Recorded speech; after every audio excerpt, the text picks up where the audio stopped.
আমরা যারা ইউটিউবার আমাদের সবার মেইলেই এরকম একটি মেইল চলে আসছে। এখানে কিন্তু লেখা আছে your US tax form expire at the end of 2024। মানে এই মেইলটা দেখে আমরা বুঝতে পারি যে আমাদের যে ট্যাক্স ইনফরমেশন সেটা শেষ হয়ে গিয়েছে, মানে সেটার মেয়াদ শেষ হয়ে গেছে, নতুন করে ট্যাক্স ইনফরমেশন করতে হবে। আর এখানে কিন্তু বলা আছে যে আমরা যদি নতুন করে ট্যাক্স ইনফরমেশন অ্যাড না করি তাহলে কিন্তু আমাদের টোটাল আর্নিং থেকে 24% আর্নিং তারা রেখে দিবে, মানে কেটে রাখবে ইউটিউব। এটাই এখানে বুঝাচ্ছে। আর এখানে কিন্তু লেখা আছে যে সাবমিট মাই ট্যাক্স ডকুমেন্ট।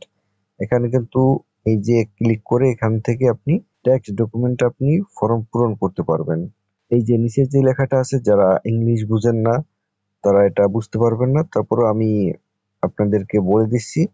মানে এখানে তারা বলতেছে যে মানে কয়েক বছর পর পর ইউটিউব মানে তাদের যে এই যে ট্যাক্স ইনফরমেশন যেটা আছে এটা মানে সঠিক কিনা এটা যাচাই করার জন্য কয়েক বছর পর পর মানে এই ট্যাক্স ফর্ম যেটা আছে ডকুমেন্ট এটা আবার নতুন করে নেয়। মূলত আপনার ট্যাক্স ইনফরমেশন সঠিক কিনা এটা যাচাই করার জন্য তারা কয়েক বছর পর পর এই ট্যাক্স ফর্ম ডকুমেন্ট যেটা এটা নতুন করে নেয়, মানে নতুন করে কয়েক বছর পর পর তারা বলবে আপনাকে ওইটা আবার নতুন করে পূরণ করতে হবে। এটাই তারা এখানে বলছে। আর এটা যদি আপনি যদি ইউএসএ নাও হয়ে থাকেন তাও আপনার জন্য এটা প্রযোজ্য। আপনি হয়তো বলতে পারেন যে না আমি ইউএসএ তে নাই, আমি অন্য দেশে আছি, এটা কিন্তু হবে না, আপনার জন্য কিন্তু এটা প্রযোজ্য।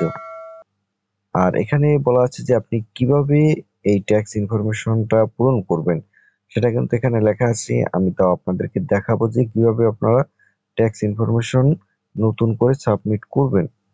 আর এখানে কিন্তু বলা আছে যে আপনি কোন তারিখের মধ্যে ট্যাক্স ইনফরমেশন আপনাকে পূরণ করতে হবে। এখানে কিন্তু বলা আছে যে 10ই ডিসেম্বরের মধ্যে আপনার ট্যাক্স ইনফরমেশন যেটা আছে এটা পূরণ করতে হবে। আর এটা যদি আপনি পূরণ না করেন তাহলে কিন্তু আপনার টোটাল আর্নিং থেকে 24% আর্নিং ইউটিউব কেটে রাখবে। এ কারণে আপনাকে এটা পূরণ করতে হবে। এটা কিভাবে পূরণ করবেন সেটা কিন্তু এখানে বলা আছে।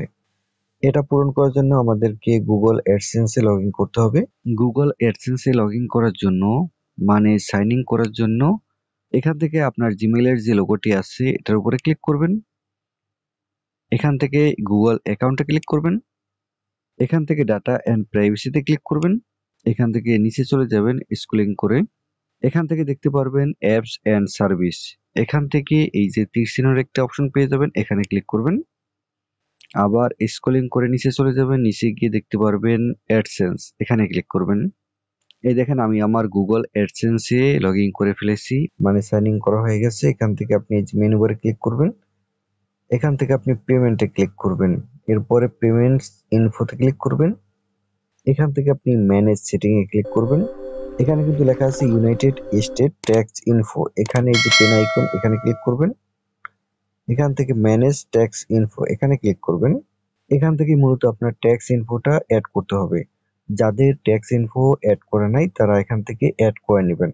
আমাদের কিন্তু অ্যাড করা। আর এখানে কিন্তু নতুন কোনো যে অ্যাড ইনফোতে ক্লিক করব বা এরকম কোনো লেখা নাই। এখানে কিন্তু লেখা আছে অ্যাড ট্যাক্স ইনফো। এটা হচ্ছে সিঙ্গাপুর যারা তাদের জন্য।